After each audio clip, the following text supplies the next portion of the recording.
dito sa pinapakita po ninyo na suportado nyo ang war on drugs ng Duterte administration? Yes, because you and I, we also have our own personal war on drugs.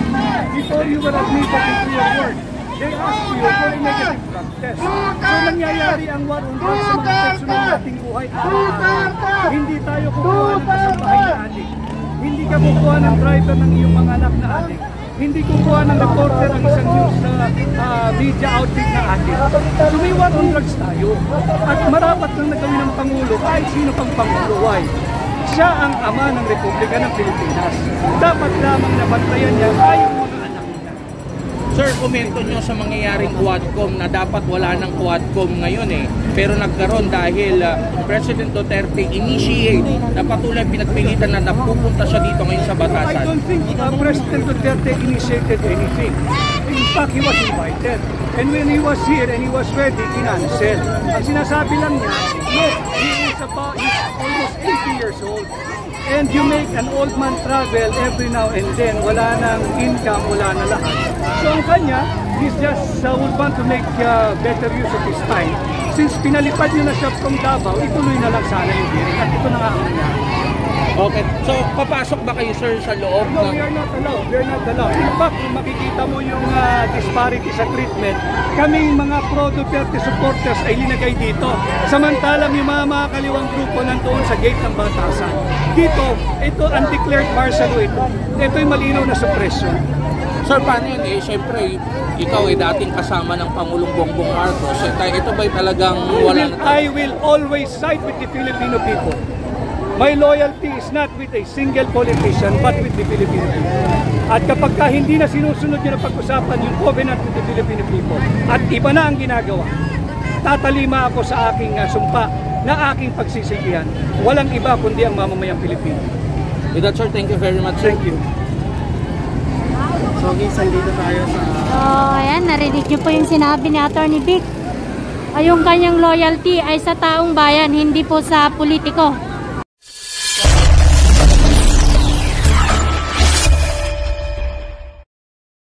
Mag-settle muna. Yung iba siguro mag-report na sa kanilang trabaho. This is a voluntary gathering of supporters of PRRD, pati yung mga maisong na miyembro na hakbang. Bilang pagsalubong at pagpapakita ng pagkakita sa ginawa ng Pangulong Duterte na war on drugs. Sapagkat dito sa District 2 particular na Quezon City, lalo na dito sa Barangay Bataan, alam sa mga residente rito, kung gano'ng katalamak at droga rito. Grabe ang droga rito. At yun ay natutukan sa panahon ni Pangulong Duterte. And there is no authority who can attest to that. Then the barangay captain now, Quezon City Councilor Rani Ludovica. At kasama natin siya. Dito si Tatay Rani. Sir, what do you think? Kasi diba initially... Kuya, patro sa konti. Initially, di ba kinancel na ng House yung hearing, and then apparently the former president said that he would come, and then eventually, after siguro makapag-usap yung mga congressmen, sabi nila itutuloy ngayon. What do you think about this development? May dapat nilang ituloy dahil inimbita nila yung dating Pangulo, ang tawag doon ay kortesiya. At yung dating Pangulo is very, very vocal. Wala na siyang income. Kung ano man ang pumapasok sa kanyang kakarampot na income, yun na lang ang pera ng tao. At yung edad niya, yung kanyang physical, he's still very well. Kaya lang siyempre nagkakaedad na yung tao. And hindi naman malapit ang Davao. Papabiyahihin mo tapos kapansilahin mo. And I think pakikita natin doon. Yung dedication ni Pangulong Duterte, nasagutin yung mga ibinibintang sa kanyang mali-mali naman. Do you think this is too much? I mean, ang haba-haba na ng hearing, and yet, ngayon haharap, I mean, after this, na makakaharap na nila si former president, do you think kailangan pa magpatuloy ng pagdinig? Unang-una, hindi dapat nagkaroon ng pagdinig. If they have a case against President Duterte, go file it in the court. Or in the courts kung madami. Bukas ang ating mga korte. Hindi kinakailangan ng investigation. In aid of what? What is there to legislate? Are they going to introduce a new law? Are they going to amend the Dangerous Drug Act of 2002? Are they going to introduce something new? Kasi kung wala, malinaw na ito ay clear case of political persecution. And what will they get now that the former president will be facing them? Oh, yan naman ang hinaantay nila, square off. At sasagutin sila ni Pangulong Duterte. And President Duterte is ready. Thank you, Attorney. Baka may gusto kayo dagdag. Thank you. Thank you po. Attorney, like ngayon sa DCSN, ano ang senaryo makikita nyo for the first time? Dumating na rin si dating Pangulong Rodrigo Duterte dito sa Kamara. Ano ang makikita nyo? Well, President Duterte is here to satisfy the right for his plan. At ayan, sinibigay niya yung kanyang sarili at sa ilalim kung sa tinatawag nilang quadcom investigation. But again, what is there to investigate? This is a great waste of taxpayers' money. Kung may kaso ka kay Pangulong Duterte, sampa mo, hindi mo kailangan mag-imbestiga. Anyway, if they find any faults in the drug war of President Duterte, hindi naman sila magpo-prosecute. They will make a recommendation to the Department of Justice, probably to the Ombudsman. Hindi sila. So why don't they just let the Department of Justice and the Ombudsman do their work? May trabaho itong mga ito at mandato nila ito, hindi Congressional. Attorney, kaninong gastos naman ito? Itong sinamit na sarili po sa ba ni dating Pangulong Duterte? O pwede naman ito yung paggaling Davao, papunta ito sa biyahe? Sariling bulsa niya. Hindi naman siya binigyan ng pamasahe ng Quadcom eh. Sa bilyong-bilyong piso nawawalang pondo. Tapos aabalahin nila yung dating Pangulo.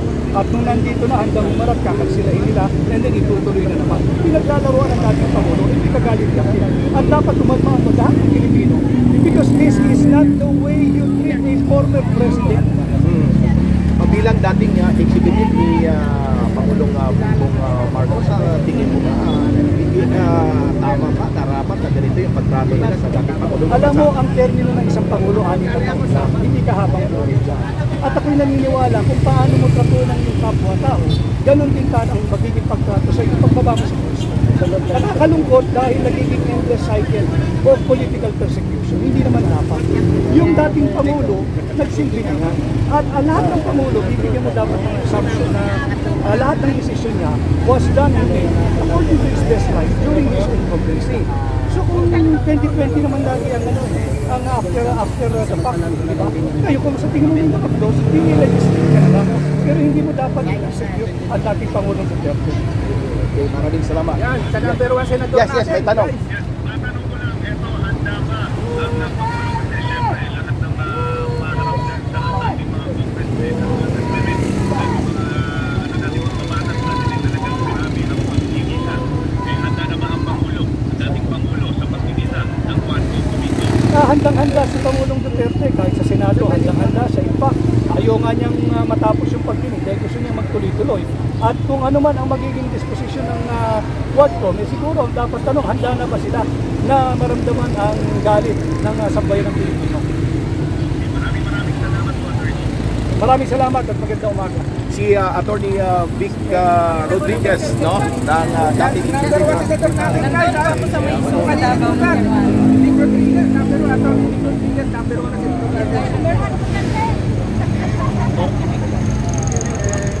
Post na natin sa Facebook.